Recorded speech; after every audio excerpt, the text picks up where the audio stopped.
guys. Hi guys, it's me Kay from the StilettoFiles.com, and I am here with my lovely partner, and we are going to do a sip and learn today based off of money and helping you have a healthy attachment to money. So if you're interested, stay tuned.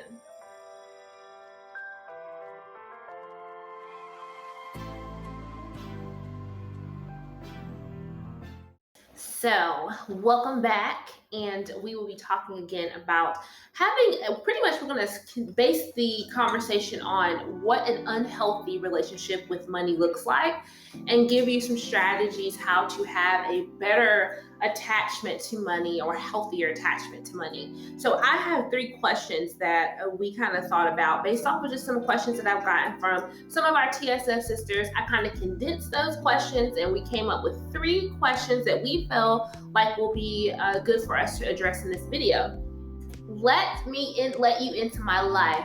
Let me let you in. So you're gonna hear 2 different perspectives, which is what makes our household and which makes our relationship and partnership flow so well, is because you'll hear the different perspectives. So I won't say much. I'll let you all figure it out. But I do think that you're in for a treat because you will get 2 completely different perspectives about money and finances and attachments and all of those things. So let's get to the first question. So it says, what does an unhealthy attachment to money look like? You want to go first? Mm-hmm. All right. So let me not move it so I can still see it. So what does an unhealthy attachment to money look like? This is a very complex question. I'm going to try to break it down the best way that I can think of. I, of course, am going to approach this from a spiritual and a mental perspective coming from my background. But I think that think about attachments that you have with people. So when you think about a secure attachment, think about some psychology. If you all can take your minds back to your high school psychology course or your college psychology courses, where you learned about attachment styles. You have the anxious attachment style, you have your secure, you have your avoidant. I think that those attachment styles can still translate in the world of finances because our financial wealth and money is an energy that you can attach to. So an unhealthy would be a avoidant or an anxious attachment to money. And what that'll look like is, if you're having an anxious attachment, is you're going to be frequently fearing that money will leave. You may be someone that you can't really plan towards long-term things because your mind is always so short-term, or you'll make decisions based off of trying to, make money stay. It's almost like you're like, please don't leave me money, please don't leave me money. And so you're just like holding on to it so tightly. And I think with the avoidant attachment style, it is not taking care of financial business. It's almost like, if I don't look at my credit score, I won't see that it is bad. If I don't look at it, if I don't think about it, if I don't look at my credit card statement, is it real? If I don't deal with it, then I could just let it go, those type of things. So I feel like that is an example of 2 different ways that you can have a very unhealthy attachment to money. What do you think, baby? I think that an unhealthy attachment to money is people who don't know how to spend money, how to budget their finances. Mm-hmm. So if you're a person that, one, doesn't look at your finances because you know that you're in so much debt that you don't have a real grasp of how much money that you're spending each month.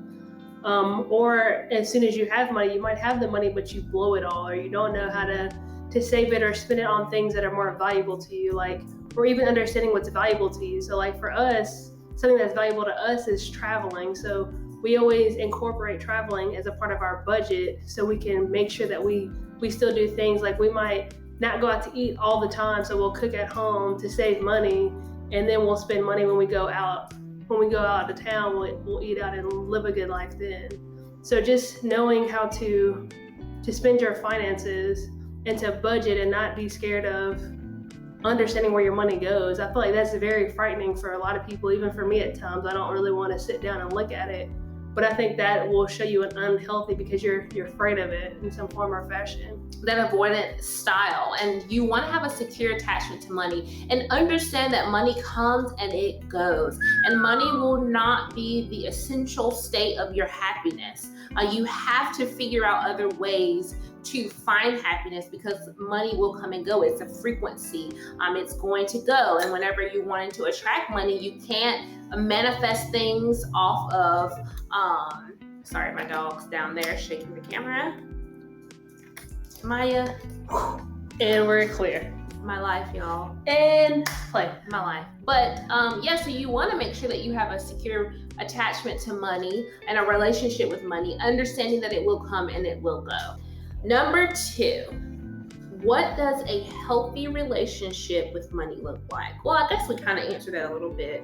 But what a healthy relationship is, a secure attachment to money. Again, understanding that it comes and it goes. And a way to get a good grasp of it is knowing where your money is going. Where are you allocating your money each month, each week? If you're in a partnership, figuring out what are your financial goals, long-term and short-term. Having a good attachment to money is staying ahead of things and not avoiding it or being anxious about it. It is constantly being in control and staying ahead of things. We have conversations all the time about our household and our finances. If it needs to change from month to month, what we're going to do. It has to be a conversation that you welcome. Even if you're single, it has to be something you welcome. Get a hold of it now while you're by yourself and you can control everything. Because once you have a partner or a family, it's not as easy as I'm just going to eat ramen noodles every day, because you have other people to think about. Right. And understanding that money is a frequency and money is at the same frequency as love. So, and if you want to attract money, you have to do that in the frequency of love, okay? Things can't come to you in the state of desperation. That's just not how it works when you're trying to manifest things. You want to be at that same vibration. That's how you manifest. You get to the same vibration of whatever it is you're trying to manifest. So if it is more money, it's not going to come to you in a state of desperation. It's almost like if you're trying to get something and you're running from it and things of that sort. So you want to love yourself, love your life, always be okay with what you have Grateful and gratitude all the time. Exactly. Gratitude is a fine way to get your vibration up, to help you get on that frequency with money so you can draw that in. Sorry, our dog is choking apparently. You okay? Hey everybody, meet Maya. Here, I'll put her in the cam. Say hey. Say hey, Maya. We're talking about money. How much money you make us spend on you?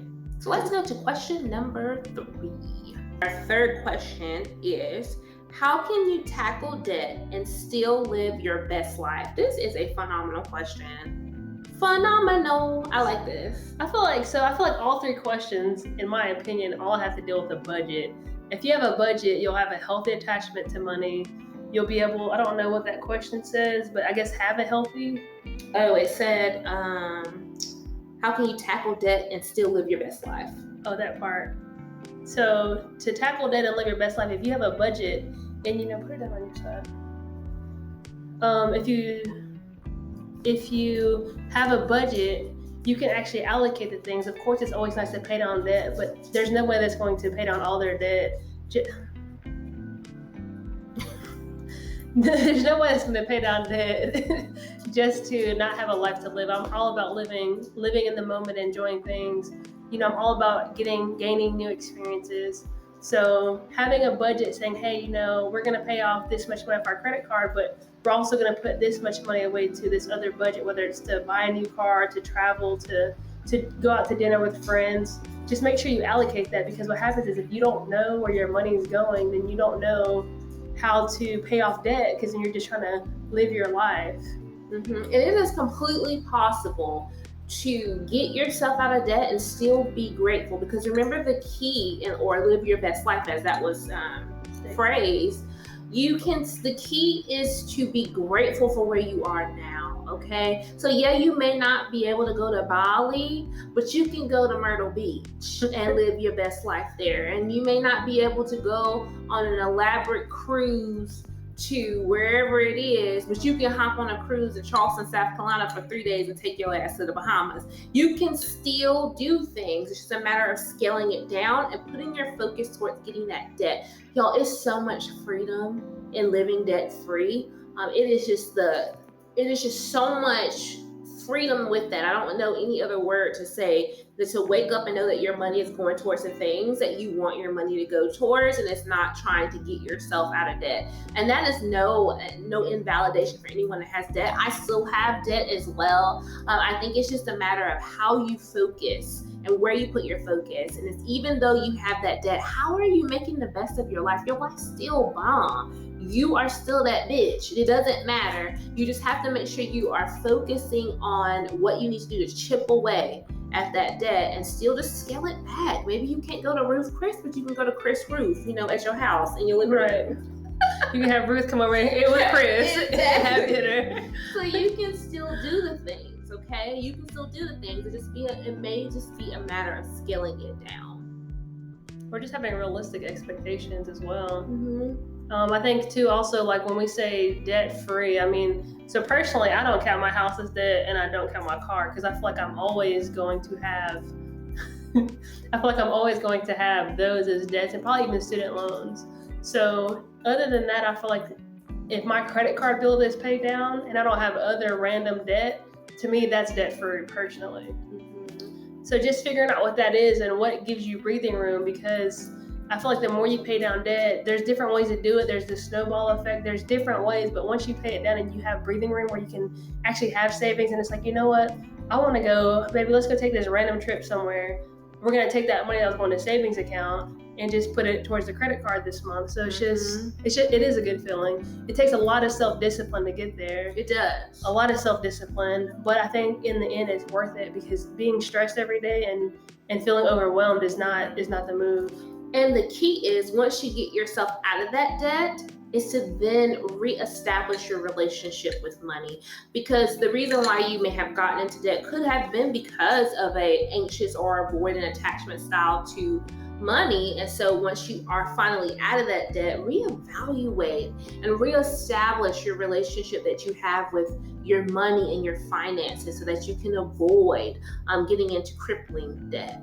Thank you so much, guys, for spending some time with us. This was an awesome sip and learn topic. Keep them coming. I'm definitely going to incorporate my baby in these conversations, because we have these type of conversations in our household and at our dinner table all the time. And so we definitely feel like if you want us to elaborate on any other topic, just please let us know. You can drop it down below, your topic suggestions, or you can send it to me via email, via our contact form on our website. Or if you are in our private Facebook group, you're more than welcome to add it there, where we have extensive conversations based off of different topics per month. And with this being our topic, we will be talking more about relationship patterns, or not relationship, but attachment patterns with money. So join that private Facebook group. All of the information will be listed down below for you so that you can join. And it was a pleasure. Bye, you guys. Oh, you're just gonna say bye? I ain't got no words of wisdom. Ask her for some words of wisdom. We love you guys. Have a good day. Bye.